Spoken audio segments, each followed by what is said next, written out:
Hello class, hope you are having a great day so far. I am Ravikant, your science tutor. I welcome you all to the wonderful session on the metals and non-metals. I speak English and Hindi. Please feel free to talk in any of these languages, in any one of the languages. Here we have tools. You can see tools to be discussed over here, a chat box. Students, you have chat box on right side of your computer. So using which you can ask any queries. So I will reach out to you. There's a troubleshoot option. So you can, if you face any technical difficulty, so you can reach out to us. Our team will help you out or will resolve the problem. There's a raise hand option next to it.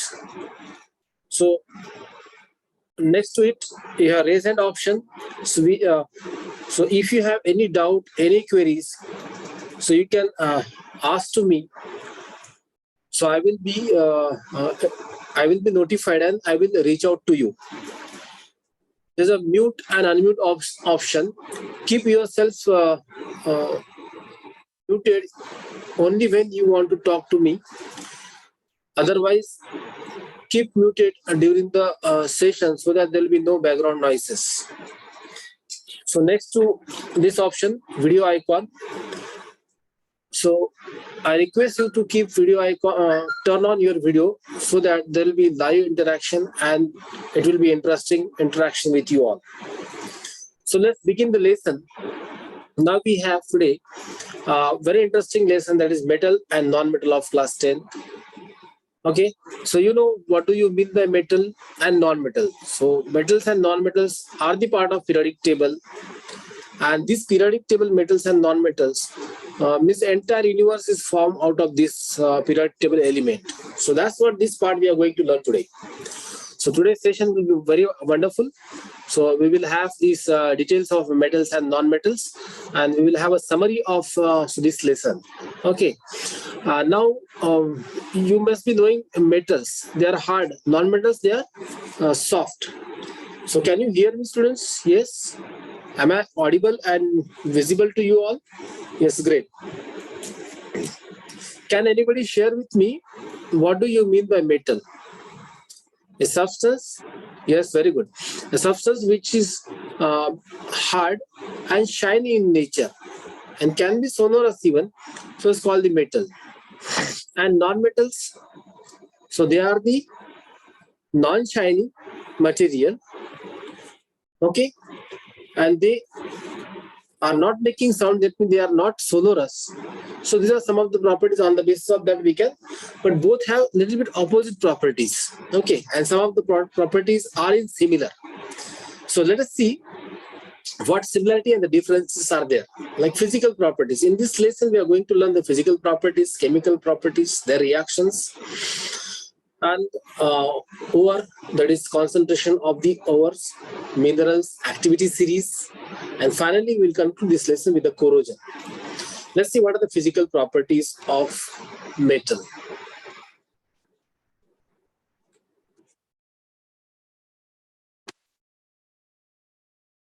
In physical properties, metals generally they are a good conductor of heat.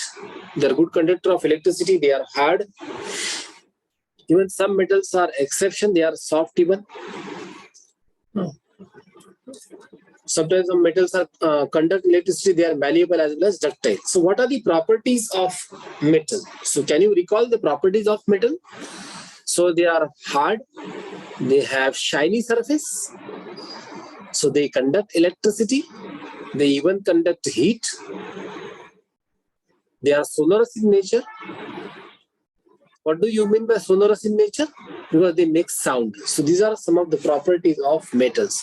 Now see one of the properties here elaborated, that is metal conduct heat.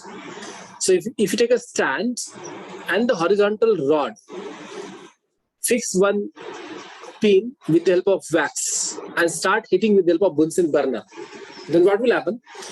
So as you start hitting with the Bunsen burner, so heat will transfer from the one end to the another end. it will move through the conduction. And the pin or a wax will melt and pin will fall down. So this indicates that the metal carry heat. That means they are the conductor of heat. They are good conductor of heat. Similarly, can you cut the metal with knife? Yes, because there's an exception. Metals are hard. You cannot cut like copper, aluminum. You can cut, but require a little bit of more force. This is what properties of the metals. Now let's see the properties of non-metal. In the next part, here you can see in this diagram 3.2, metals are the good conductor of electricity because they have free electrons. But if you take non-metal part like polyvinyl chloride or rubber material, they are not non-conductor of electricity. See the non-metals, like as we were talking about the carbon is exception to this non-metal because they can conduct electricity, okay, because they have free electrons. But the carbons allotrop like diamond, graphite. So graphite is conductor, diamond is not conductor. They are a good reflector. So this is what metals and non-metals. So is there any other what other properties of the metals and non-metals? Metals, if you compare, metals are ductile and malleable. What do you mean by ductile and malleability? Malleability and ductility means can be drawn into a complete sheet, and ductile means can be drawn into a wire. So that means metal which we can draw into wire, that is called a ductility, and the metal which we can convert into sheet after beating with the help of hammer. So in that case, the gold is the best malleable material. Aluminium is very good ductile metal. Silver is also a ductile one and malleable one. Aluminium, iron, they are ductile one because they have high ductility. So they even conduct electricity. They are having sonority, means they produce sound on heating, and they are hard. If you compare non-metal, for example, carbon, sulfur, iodine, so they are brittle in nature. They are hard, but they are brittle. Easily they can break. They are not malleable, even not ductile. They conduct electricity, but few. Only carbon, rest they do not, and they do not produce any sound. Okay, these are what about the physical properties of the non-metal. Let's move on to the chemical properties of non-metal. What do you mean by chemical properties, and what is responsible in the chemical properties? Yes, anybody? Is it clear to you all? Yes? Yeah. Chemical properties means yes, very good. The property in which electrons are involved in the formation of a bond. That's how chemical shows their chemical properties only when they have free electrons. And when they complete the octet, so they neutralize themselves or they fulfill so the outermost orbit valence electron. So this is what chemical properties are. Let's discuss about the chemical properties. In chemical properties, we will see the reaction with air, reaction with water. In water, hot water, cold water, steam. Some of the metals are very easily, they react very easily. Some metals, they take some time. They need some external agency to react with the water. Then we will see the reaction with acids, bases, and the reaction with salt. Let's see. Air. In the air, what are the components? Like oxygen, nitrogen. Nitrogen do not react, but oxygen is very reactive. So metal, once get exposed to oxygen, forms the metal oxide. Copper and aluminium are the examples of metal oxide. Means metal reacts with oxygen to form the metal oxide. Similarly, there's one term. So whenever metal reacts with the oxygen, they form a metal oxide. And when metal oxides are dissolved in water, so this forms the basic oxides. That means they are the basic oxide. When dissolved in water, produces bases. Okay. There's one more oxide that is called aluminium oxide, which is amphoteric in nature, and this is aluminium oxide. Zinc oxide is also amphoteric in nature. That means whenever they react with both acid as well as bases. But themselves, they act as acid as well as base. If they react with a base, act as acid. If they react with acid, they act as base. That's why they're called amphoteric in nature. That means the oxides of the metal reacts with acid as well as base, or they act as acid as well as base, so are called amphoteric oxides. Right? Now, some of the metal like sodium, potassium, they are highly reactive. Okay, as they're very reactive, so they can react vigorously with the water molecule even. Now see, what happens when a metal reacts with water? When metal reacts with water, they produces hydrogen molecule. Now see, this is the reaction, like metal reacts with water to form metal oxide and hydrogen gas. You must have seen that the sodium and the potassium are vigorously reactive with the water molecule. So as soon as they react with water molecule, they produces a lot of heat, and even heat and fire also. And they produces hydrogen. Hydrogen is combustible material. So calcium reacts with water to form calcium hydroxide and gives H2 gas. Aluminium and iron, so they are reactive, but they are reactive with the steam. They do not react with the cold water because they are less reactive metal. What happens when the metal reacts with acid? They produces hydrogen gas. See, look at this 3.11 activity. Metal plus dilute acid, for example, like sodium, potassium, or any of the metal reacts with dilute acid, it forms a salt and hydrogen. Okay. So this is the way when acid reacts with the dilute acid, metal reacts with the dilute acid, it produces salt and hydrogen gas. So, like there are some examples of the solvent. Like suppose some of the material dissolves in water, and some they do not dissolve. Then we use acid. Then we use a stronger acid like HNO3, H2SO4, and sometimes we use mixture of acid like. And in the mixture of acid, we can even dissolve gold. That's called royal water. You can see aqua regia. Latin for royal water is a freshly prepared mixture of hydrochloric acid and nitric acid in 3:1 ratio. It dissolves the gold even though neither of these acids can do so alone. That means alone single acid, hydrochloric acid or nitric acid cannot do so. But if we have the mixture of these two acids, then we can dissolve the gold. Many times we can see like gold polishing. You must have heard the word gold polishing. Have you? Yes, students? Great. Yes, a little bit of idea. I would like to share this. Like whenever your family members wash the gold, so they get the shiny gold, but there occur a loss of the gold while washing it. So that's why we have to be very careful while washing the gold, because the gold gets dissolved, and sometimes some people they do so, but we need to protect our own property, our gold, from dissolving it, because aqua regia can dissolve gold, and you may have the loss of the gold under the name of the polishing of the gold. Fine. So how do metal react with a solution of other metal? Metal salt. Metal salt, for example, NaCl, can react with any other metal. See some examples. For example, metal A. For example, iron reacts with copper sulfate. So it forms a ferrous sulfate.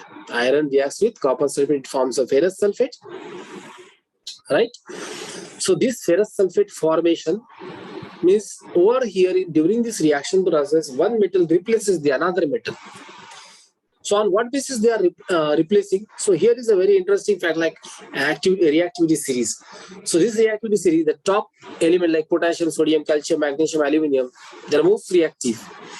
And further, like moderately reactive means reactivity decreases from top to bottom, like zinc, iron, lead, moderately reactive. And below hydrogen, copper, mercury, silver, and gold, they are least reactive towards any of the chemical you have seen in the previous chemical reactions, right? So these are what less reactive metals. Activity series is a series of activity series is what? A series of elements arranged in the order of their decreasing activity, with say oxygen, water, acid, and salt solutions. Fine. So this is called activity series. And by understanding the activity series, we can segregate the metals. How do metals and non-metal react? Like for example, sodium, alkali metal, and the halogen family members like chlorine, bromine, iodine, they react with each other to form the salt. Okay, so how do ion forms? So ions are formed by releasing electron. That means they give out electron. Some of the metals accept electron. For example, you see noble gases. They are having a completely filled orbital like K, 2 electrons fully filled. So there is no requirement of this electron further. They are not either giving or not even accepting the electron. They are satisfied. So every element, metal and non-metal, tends to satisfy their outermost or a valence shell. By accepting the electron and by donating the electron, they acquire the configuration, electronic configuration of noble gases, nearest noble gases. Now see, sodium donated electron acquires the electronic configuration of neon. And non-metal, say nitrogen, by accepting the electron, so it acquires the nearest configuration of neon. So sodium donates, nitrogen accepts. Here chlorine accepts 1 electron from the sodium, forms a sodium chloride. It's very interesting. Look at the formation of a sodium chloride compound. Can you see this chemical reaction? Yes. Good, great. Now see, in blue color it is given sodium and sodium positive plus electron. Chlorine negative. It forms a one that is negatively charged ion, positively charged ion. These two ions to form the compound called NaCl. It contains ionic bond. What do you mean by ionic bond? When the bond form between two ions of positive and the negative charges, in which one atom donates electron and another atom accepts electron and becomes positively and the negatively charged species. And due to this positive and the negative charge, there occur ionic charges between them. That's why this bond form between such species is called ionic bond. What do you mean by ionic bond? The bond form between the ionic species, positive charge, and the negative charge species, and sole attraction depends upon the ion. These two species are attracting each other. It is because of electrostatic force of attraction. That means ionic attraction. That's why the bond form is ionic bond. So ionic bond are very strong.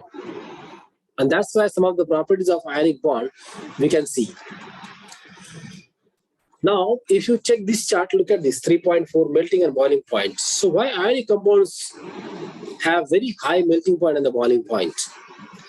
Because ionic compounds are very strong. We cannot separate them. So that's why they are having high melting and boiling point. So that you will learn in the higher classes like lattice energy and all. So they are having high lattice energy. Crystal energy is too high. And the group of atoms are joined together. That means they are not only Na and Cl. They are Na. That means many atoms of iron, many atoms of chlorine to form the aggregate crystals.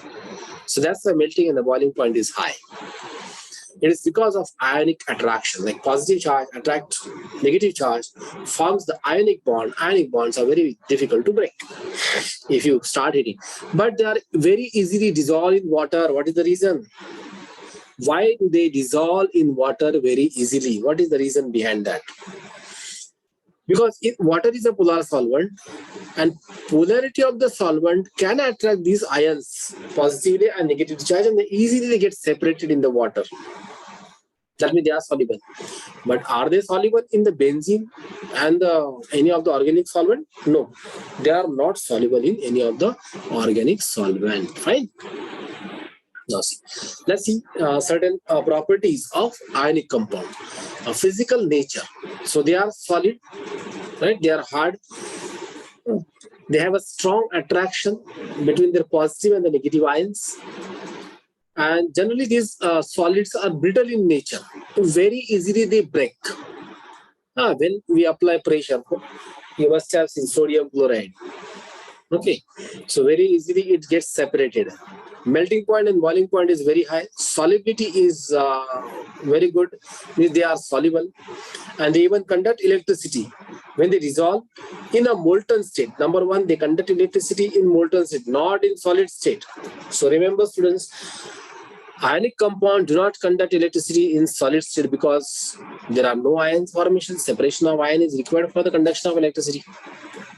So what is the necessary step in conduction of electricity? The separation of ions. And separation of ions are possible in two cases. Number one, where the salts are in their molten state, that means semi-liquid state, by accepting or absorbing certain water molecules. And in second case, when they are dissolved in water, they conduct electricity. Fine. Now let's move on to the next part. Like, see, occurrence of a metal. We found in the earth crust several different types of metals, like aluminium. 27% of the aluminium is present in the earth crust. So this aluminium, iron, gold need to extract. In the beginning phases somewhere, aluminium was very costly than this silver and gold because of less availability of the aluminium in the beginning phases.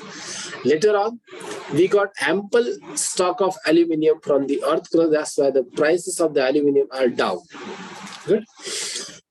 Now see, extraction of metal. So we do extract metal by the process called metallurgy, right? And over there we are making use of activity series. So how we are converting this metal? Generally, mineral means ore. What type of ore we select? We select the ore which contain a right quantity of mineral. If suppose mineral is present 1 gram and we are digging out 100 kg of ore, so that ore is not the source of a mineral. Suppose if you want to have the mineral, that means there must be a little bit more quantity of the mineral. So then only it is possible or it is viable economically. Otherwise, a big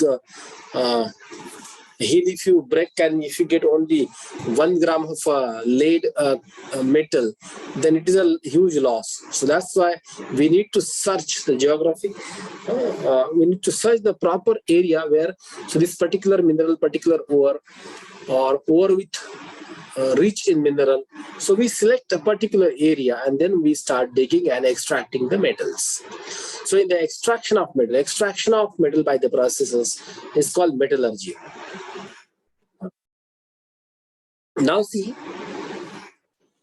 we can group metal into following three categories. So for this extraction, we can do in 3 ways, like metal of low reactivity, metal of medium reactivity, and the metal of high reactivity.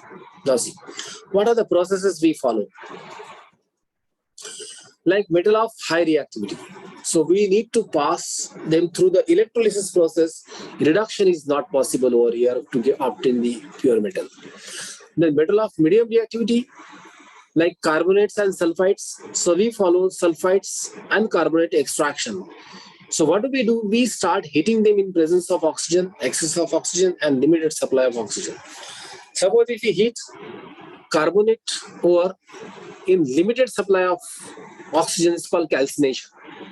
And if we heat in excess of supply of oxygen, then it is called the roasting.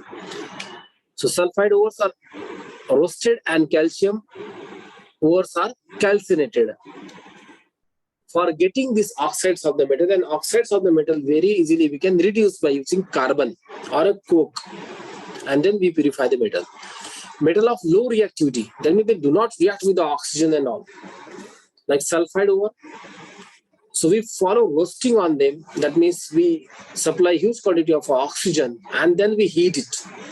So we get this converted into oxides of the metal, and those metals are refined further. Means purification is done. See, there are certain steps in the ore, like enrichment of the ore, extraction of metals in a low activity series. So these are what copper, mercury, they are less reactive. Extracting metal, the middle activity series, like zinc.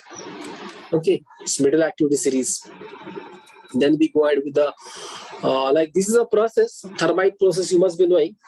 Like cracks of the metals we can repair with thermite metal. So in which what they do, iron oxide is taken in presence of aluminium.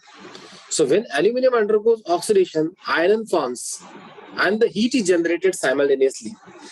So this generated heat seals the gap between the or cracks between the railway track.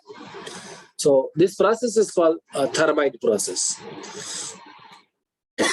Activity metals towards top of the series. That means they are very active, and we are segregating them with the help of electrolysis process. That is called the electrolytic refining of the metal.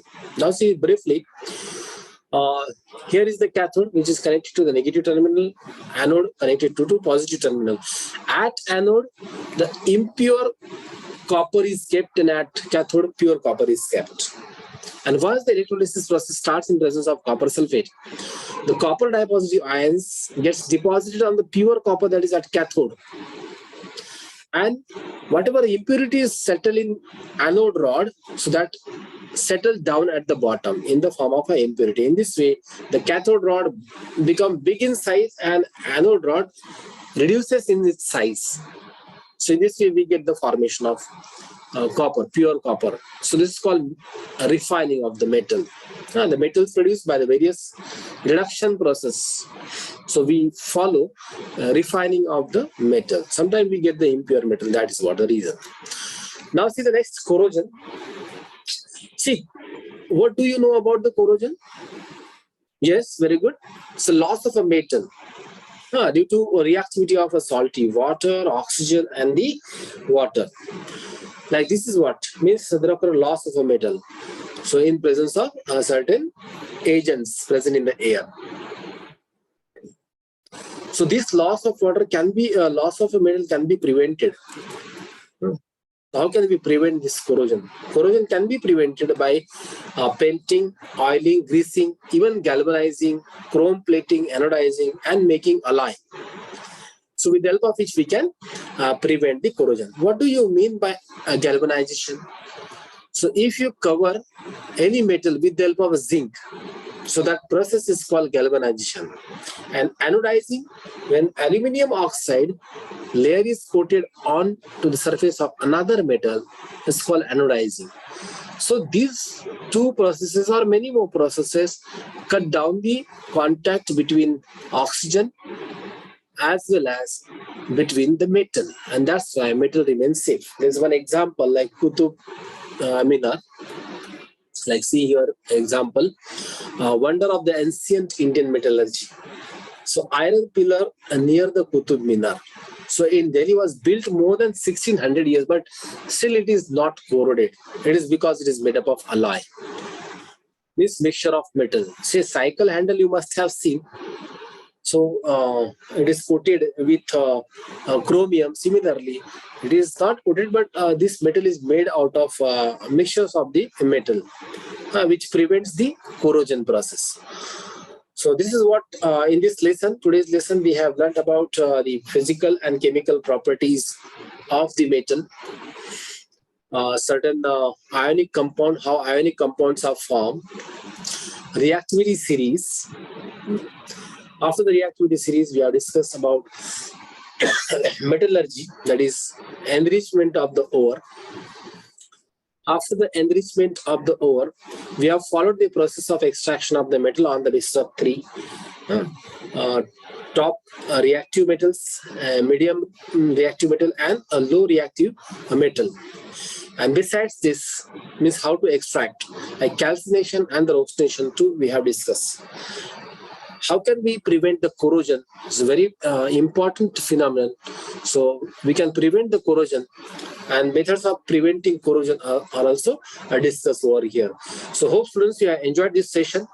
I request you to go through this entire content, go through the question answers, entire chapter, and read each and every point. And in case of any doubt, you can get back to me. So thank you. Thank you. Have a wonderful day. Have a nice day. Bye students. Bye everyone. Okay, bye. Thank you.